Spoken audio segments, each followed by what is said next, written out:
우리 옆에 분들한테 이렇게 인사하십니다. 오늘도 잘 오셨습니다. 행복하세요. 인사합니다. 오늘도 잘 오셨습니다. 행복하세요.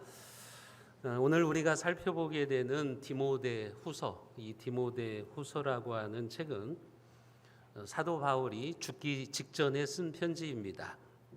디모데 후서를 기록할 당시에 사도 바울은 두 번째로 체포되어서 이제 로마의 감옥에 투옥되어 있는 상황입니다.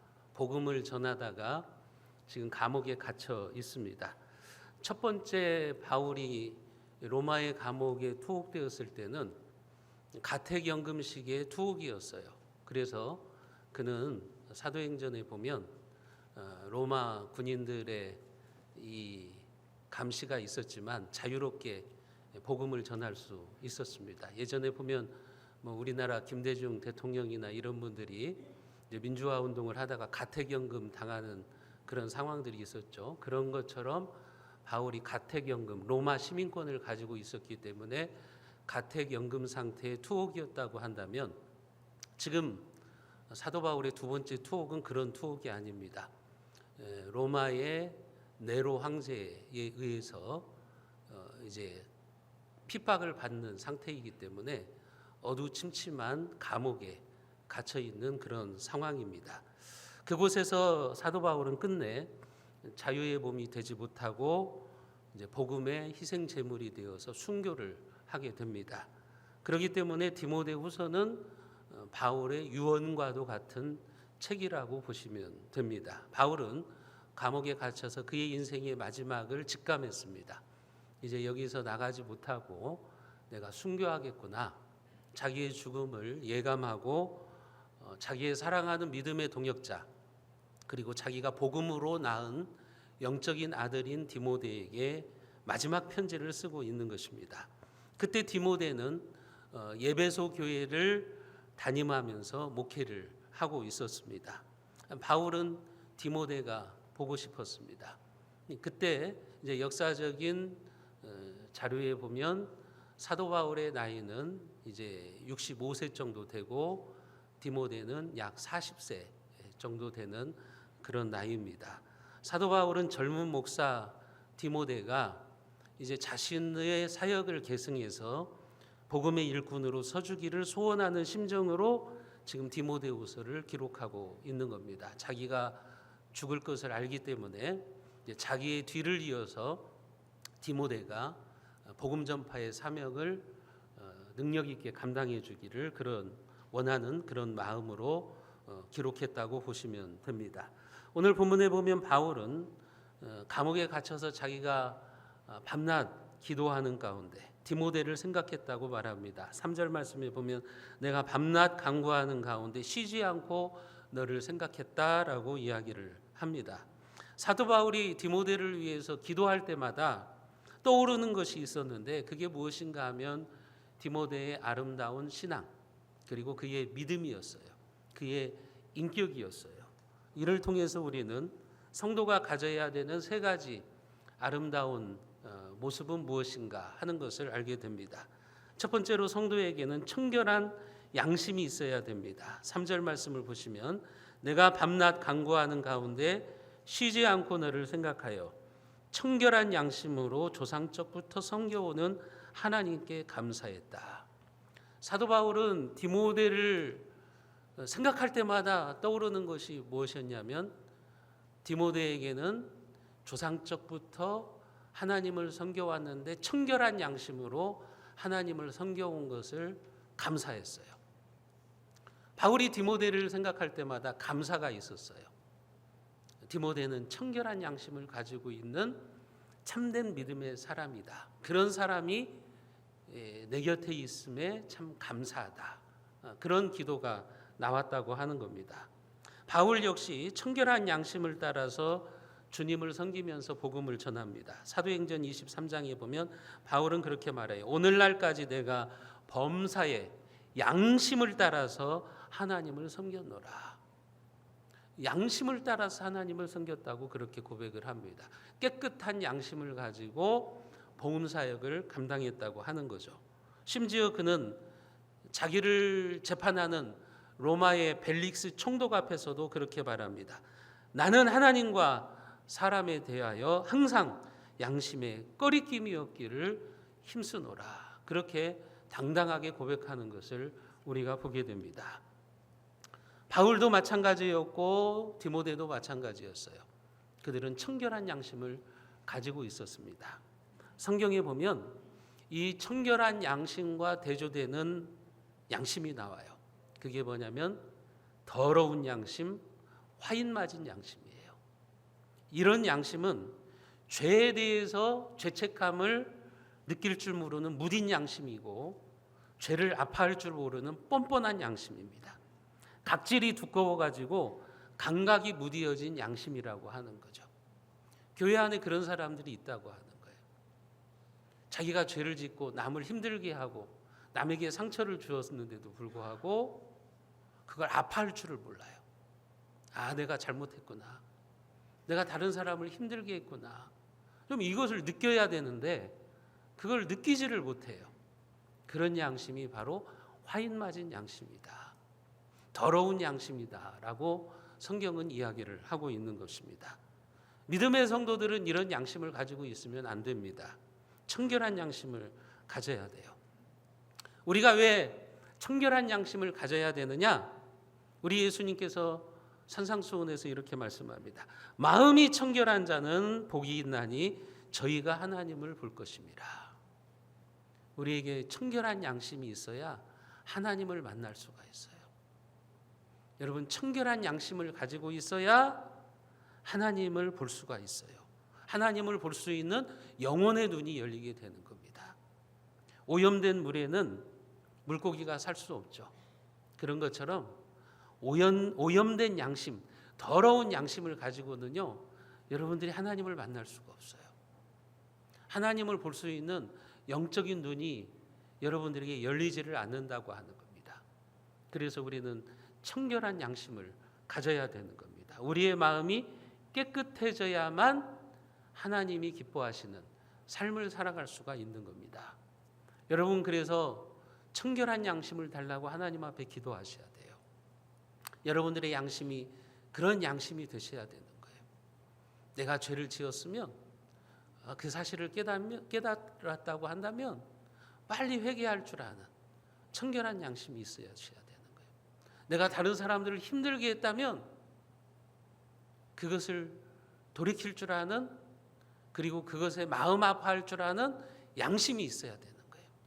다른 사람에게 상처 주고도 그러지 않은 것처럼 무딘 양심이 되어서는 안 된다고 하는 거죠. 오늘 말씀에 보면 사도 바울은 디모데에게 청결한 양심이 있음을 알고 하나님께 감사했다고 그랬어요. 청결한 양심으로 조상적부터 섬겨오는 하나님께 감사한다. 지금 그렇게 이야기를 하고 있습니다. 바울은 디모데를 생각하면서 기도할 때마다 청결한 양심을 가진 디모데가 나와 함께 동역하고 있음에 감사했던 겁니다.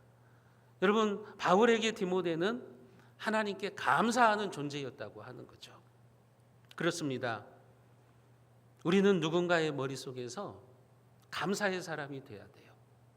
누군가가 여러분들을 떠올릴 때 감사하는 존재가 되어야 되는 겁니다. 예컨대 목회자인 제가 기도할 때마다 하나님, 우리 교회에 암흑의 성도가 있음으로 인해서 감사합니다.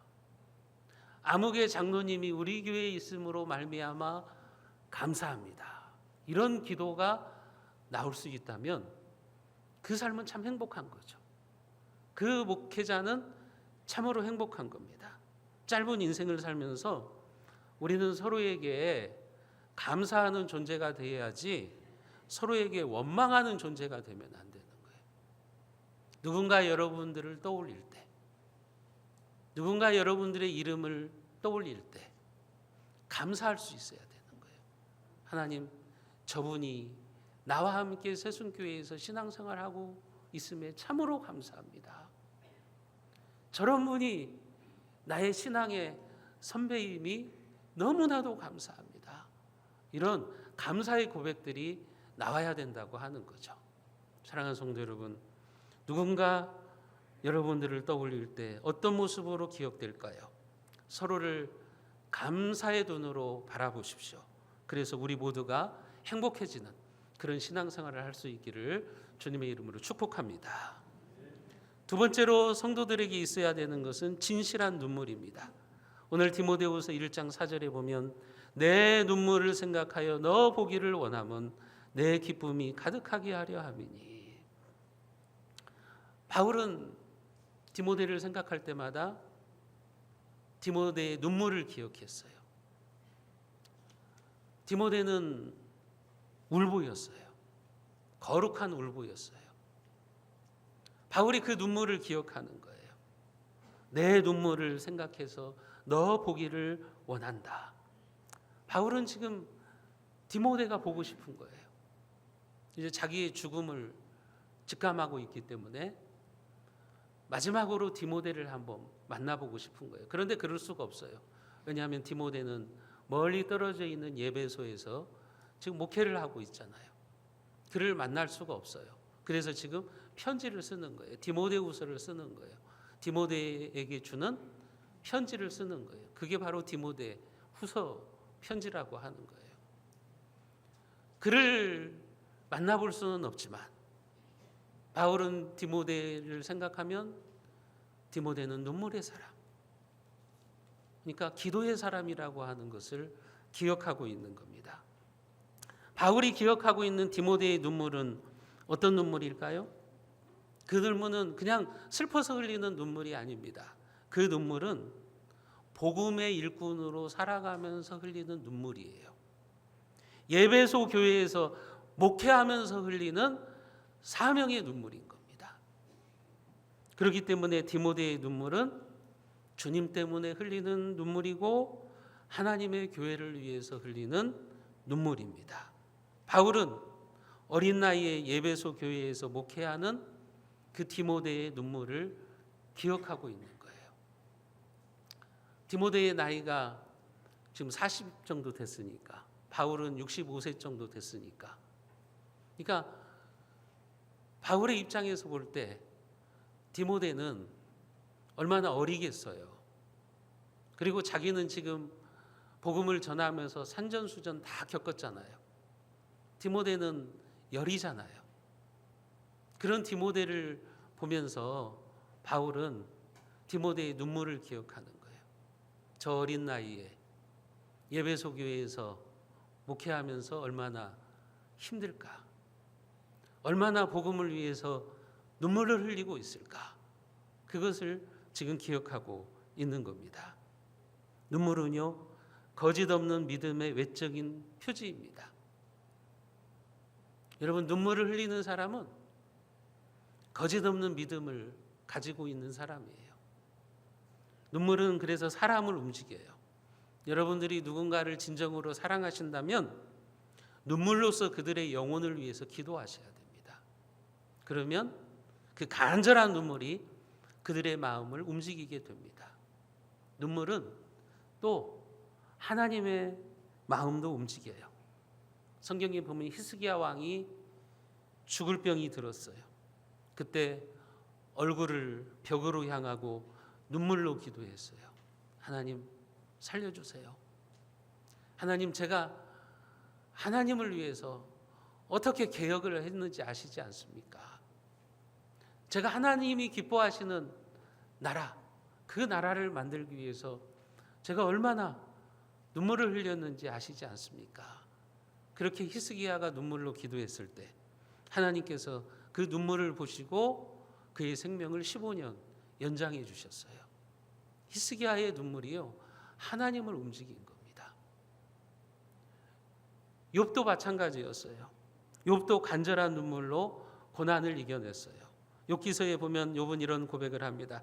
나의 친구는 나를 조롱하고 내 눈은 하나님을 향하여 눈물을 흘리니. 욥 주변의 사람들이, 욥의 친구들이 고난당하는 욥을 보면서 조롱했어요. 뭐라고 조롱합니까? 네가 무엇인가 죄를 지었으니까 지금 이렇게 고난을 받지. 사실은 욥의 고난은 자기가 잘못해서 당하는 고난이 아니었어요. 하나님이 주시는 고난이었어요. 그런데 욥의 친구들은 그런 욥을 조롱합니다. 너 숨겨놓은 죄가 있잖아. 네 자식들이 그냥 죽었겠냐? 네 자식들에게도 뭔가 죄가 있으니까 하나님이 심판하셨겠지 하면서 그렇게 조롱합니다. 그 고난 앞에서 욥은 하나님을 향해서 눈물을 흘렸다고 말합니다. 하나님 앞에서 눈물을 흘리면서 인내하면서 그는 고난을 이겨나갑니다. 그리고 갑절의 복을 받게 되는 것이죠. 여러분, 눈물은 하나님의 마음을 움직입니다. 사도 바울 역시 마찬가지예요. 그는 눈물로 복음의 사역을 감당했어요. 그는 이렇게 말합니다. 자기가 모든 겸손과 눈물로 사명을 감당했다고 그렇게 말합니다. 사도행전 20장에도 보면 밤낮 쉬지 않고 눈물로 각 사람을 훈계했다고 그렇게 말합니다. 사도 바울 역시요, 눈물로 복음을 전했어요. 그리고 그가 설교를 할 때는 눈물로 설교했어요. 아마 그의 설교 원고지를 보면 눈물 자국이 있을 거예요. 말씀을 전할 때 눈물로 기도하면서 말씀을 준비하고 눈물로 말씀을 증거했을 겁니다. 그렇게 자신이 눈물의 사람이기 때문에 디모데의 눈물이 어떤 의미인지를 잘 알고 있어요. 저도 그래요. 이제 제가 목회한 지 거의 30년 가까이 돼 가는데 지금 젊은 친구들, 제가 우리 교회 부임할 때가 41살이었거든요. 지금 그 나이에 교회에 부임하는 친구들을 보면 참 알죠. 그 심정이 뭔가. 또 그들 앞에 어떤 목회의 여정이 기다리고 있는지를 잘 알죠. 그래서 충언을 해줄 때가 있어요. 그런 것처럼 지금 사도 바울이 자기가 눈물로 복음을 전했고 눈물로 사역을 감당했기 때문에 에베소 교회에서 목회하고 있는 디모데의 눈물을 아는 거예요. 그 진실 어린 눈물, 디모데에게는 진실 어린 눈물이 있다고 하는 것을 잘 알고 있는 거죠. 여러분, 우리는 서로를 향한 눈물을 볼 줄 아는 눈을 가지고 있으셔야 됩니다. 서로를 향해서 손가락질이 아닌 서로의 눈물을 볼 때 그것은 축복된 만남이 됩니다. 서로의 눈물을 볼 줄 알을 때 감사하는 존재가 되는 거예요. 예를 들면 목회자와 성도는 서로를 향한 눈물을 볼 줄 알아야 돼요. 성도는 목회자를 보면서 우리 목사님 목회하면서 어떤 면이 힘들까?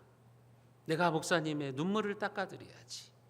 이런 마음을 품어야 돼요. 그리고 목사는 성도들을 보면서 우리 성도들이 세상에서 살아가면서 얼마나 힘들까? 얼마나 눈물을 흘릴까? 내가 그들을 말씀으로 위로해 줘야지. 이런 마음을 가질 때 서로 행복한 신앙생활을 할 수 있는 거예요. 여러분들이 선교사님들의 눈물을 볼 줄 아셔야 돼요. 그 험한 이국 땅에서 선교하면서 얼마나 눈물을 흘리실까? 얼마나 힘들까? 그걸 볼 줄 아셔야 돼요. 그럴 때 그 만남이 축복의 만남이 됩니다. 그리고 그 만남이 행복한 만남이 되는 거예요. 여러분들이 누군가를 볼 때 눈물을 볼 줄 아셔야 돼요. 저 장로님 지금 얼마나 힘드실까? 저 장로님 수술을 앞두시고 있는데 얼마나 힘드실까? 저 권사님 병으로 고통당하시는데 얼마나 힘드실까? 그들의 눈물을 볼 줄 아셔야 돼요. 그렇지 않으면 우리는 손가락질이나 하고 그 아픔을 공감할 줄 모르는 무딘 감각의 사람이 됩니다. 그렇게 되면 우리는 행복한 신앙생활을 할 수가 없습니다. 사랑하는 성도 여러분, 서로가 손가락질하는 교회는 분열되고 불평이 가득합니다. 하지만 서로의 눈물을 보는 교회는 기쁨과 감사가 가득 차게 되는 것이고 위로가 가득 차게 되는 것입니다. 여러분들이 서로의 눈물을 볼 줄 아는 그런 눈이 열리기를 바랍니다. 그처럼 진실한 눈물로 사람을 감동시키고 하나님을 감동시키시는 복된 삶을 살아가시기를 주님의 이름으로 축복합니다. 마지막 셋째로 성도들에게는요, 거짓이 없는 믿음이 있어야 돼요. 오늘 디모데후서 1장 5절 말씀을 우리가 같이 한번 읽어보겠습니다. 이는 내 속에 거짓이 없는 믿음이 있음을 생각함이라. 이 믿음은 먼저 내 외조모 로이스와 내 어머니 유니게 속에 있더니 내 속에도 있는 줄을 확신하노라. 디모데가 가지고 있는 믿음의 특징 중에 하나는 거짓이 없는 믿음이었다고 말합니다. 여기 거짓이라는 단어의 성경의 원어의 의미는 뭐냐면 무대 위에서 연기하는 배우라고 하는 뜻입니다. 한마디로 말하면 연극 배우라는 거예요. 그게 거짓이라고 하는 거예요. 여러분, 배우들이 그러잖아요. 연극 무대 위에서 연극을 하는 거잖아요. 그게 진짜 삶이 아니잖아요. 거짓이라는 게 그런 거라는 거예요. 우리의 삶이 위선이 있는 삶이라고 하는 거예요. 그게 거짓이라는 말이에요. 말과 행실이 일치하지 않은 위선적인 삶, 그게 바로 거짓이에요. 한마디로 말하면 연극하는 거죠. 거짓이 없는 믿음은 어떤 믿음이에요? 위선스럽지 않는 믿음이에요. 바울은 지금 그걸 말하는 겁니다. 디모데에게는 위선이 없는 믿음이 있었다는 거예요. 종종 목사들이 그럴 수 있죠. 예를 들면 사역을 하다 보면 부목사가 담임 목사 앞에서는 막 열심히 일하는 것처럼 보여요. 근데 담임 목사를 대하는 태도와 아이들을 대하는 태도가 달라요. 성도들을 대하는 태도가 달라요. 그게 거짓이 있는 믿음이에요. 거짓이 없는 믿음은 위선스럽지 않아요. 거짓이 있는 믿음은 예를 들면 이런 거예요. 예전에 교회 다닐 때 전에 사역하던 교회에서 식당을 운영하시는 어떤 집사님이 있었어요. 근데 목사들이 밥 먹으러 가면 그렇게 친절할 수가 없어요. 얼마나 살갑게 잘해주시는지 몰라요. 그래서 저희들이 밥 먹으러 가면 저 집사님은 저렇게 식당을 운영하니까 참 그리스도인의 모습으로 친절하게 운영하는구나, 그렇게 생각을 했어요.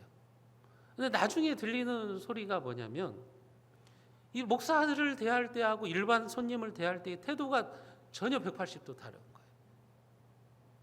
목사들한테는 친절하게 하는데 일반 사람들에게는 막 까칠하고 친절하지를 않는 거예요.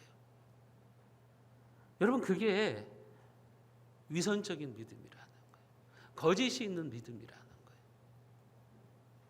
디모데에게는 그런 믿음이 없어요. 거짓이 없는 믿음이에요. 그러니까 똑같아요. 겉과 속이 다른 믿음이 아니에요. 말과 행실이 불일치하는 그런 믿음이 아니에요. 말과 행실이 일치하는 위선이 없는 믿음이라고 하는 거죠.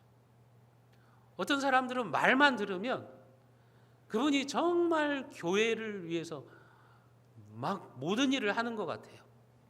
그 사람의 말만 들으면 자기 혼자 교회를 위하는 것 같고, 자기 혼자 교회를 사랑하는 것 같고, 자기 혼자 모든 것을 다 한 것 같아요. 근데 그 신앙의 모습을 보면, 신앙생활의 모습을 보면 영 180도 다른 거죠. 그게 거짓된 믿음인 거죠. 여러분, 디모데는 거짓이 없는 믿음이 있었다고 하는 거예요. 우리는 환경이 바뀔 때마다 우리의 모습이 달라지는 경향이 있어요. 교회에서 성도들을 대할 때, 가정에 가서 식구들을 대할 때 다르잖아요. 그런 믿음은 진실한 믿음이 아닙니다. 높은 사람 앞에서와 낮은 사람 앞에서 다르잖아요. 그건 진실된 믿음이 아닙니다. 거짓된 믿음입니다. 여러분, 하나님은 성도가 거짓 없는 믿음의 사람이 되기를 원하십니다. 바울은 디모데를 생각할 때마다 디모데가 그런 사람이라는 것을 지금 인정하고 있는 겁니다. 너는 거짓이 없는 믿음의 사람이다.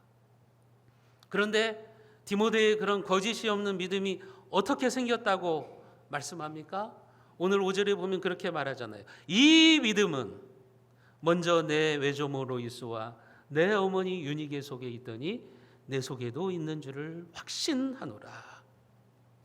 디모데의 거짓이 없는 믿음, 위선적이지 않는 믿음은 그의 외할머니 로이스와 그의 어머니 유니게 속에 있었던 믿음이었어요. 디모데는 자라면서 외할머니의 믿음, 어머니의 믿음을 그대로 이어받은 거예요. 그러니까 외할머니와 어머니가 위선적이지 않는 신앙생활을 한 거예요. 진실된 신앙생활을 하는 거예요. 디모데의 거짓이 없는 믿음은 외할머니와 어머니가 가지고 있었던 신앙의 복된 열매였다고 하는 거예요. 그처럼 3대를 이어서 내려오는 믿음의 전통, 그것이 얼마나 큰 축복입니까? 디모데의 청결한 양심, 그리고 진실한 눈물, 그리고 거짓이 없는 믿음, 그의 외할머니와 어머니를 통해서 이어받은 것입니다. 결국은 그 믿음이 디모데를 초대교회의 훌륭한 지도자로 세워놓았고 영원히 빛나는 하나님 나라의 일꾼으로 만들어 놓은 겁니다. 여러분, 저와 여러분들이 이 시대의 유니게와 로이스가 되어야 됩니다. 여기 앉아 계신 할머니가 계시다면, 어머니들이 계시다면 여러분들이 이 시대의 유니게와 로이스가 되어야 됩니다. 그래서 하나님을 경외하는 진실한 믿음을 우리의 자녀들에게 물려주어야 되는 거예요.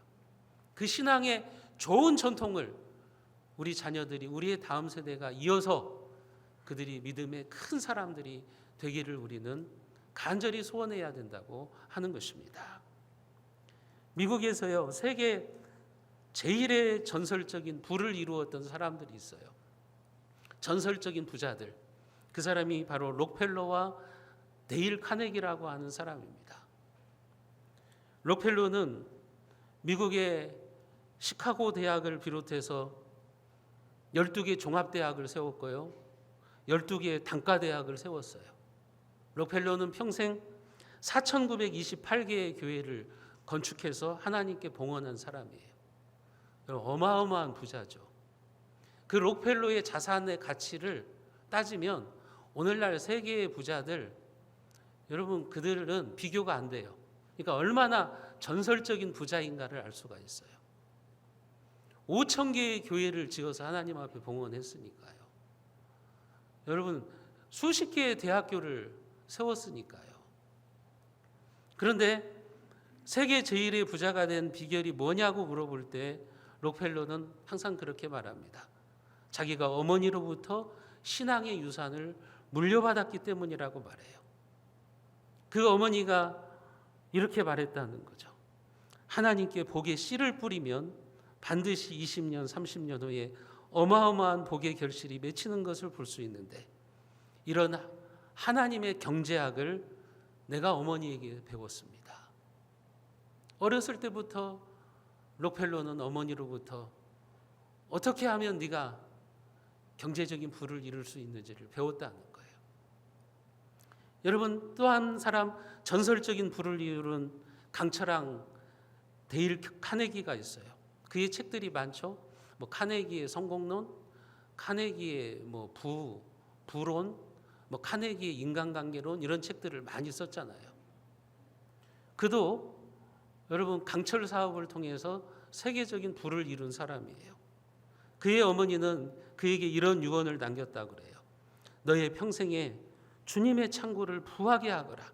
그러면 너의 창고가 차고 넘칠 것이다. 주님이 원하시는 주님의 창고를 먼저 가득 채워라. 그러면 너의 창고를 주님이 채워줄 것이다. 여러분, 록펠러나 카네기는 부모님으로부터 물려받은 이 신앙의 원리를 실천해 가지고 그들이 부를 이루었다고 고백하고 있습니다. 꼭 물질을 얻는 원리만이 아니에요. 우리는 영원히 썩지 않는 신앙의 유산을 우리의 자녀들에게, 우리의 다음 세대들에게 물려주어야 된다고 하는 거죠. 디모데의 외할머니와 어머니의 신앙이 디모데에게로 연결되는 것처럼 여러분들의 믿음이 여러분들의 자녀들에게 계승되는 것이, 그것이 복된 삶이라고 하는 거죠. 믿음이 여러분들의 당대에서 끝나서는 안 되잖아요. 그러면 그것이 얼마나 불행한 삶입니까? 사랑하는 성도 여러분, 청결한 양심, 진실한 눈물, 거짓이 없는 믿음, 디모데에게 있었던 이 세 가지는 우리 신앙의 값진 유산이 되어야 됩니다.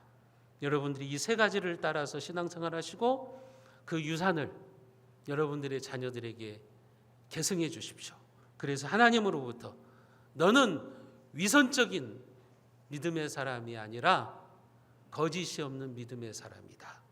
너는 진실한 믿음의 사람이다. 이렇게 인정을 받으시고 저와 여러분들의 자손 만대에 믿음의 복이 임하시기를 주님의 이름으로 축원드립니다.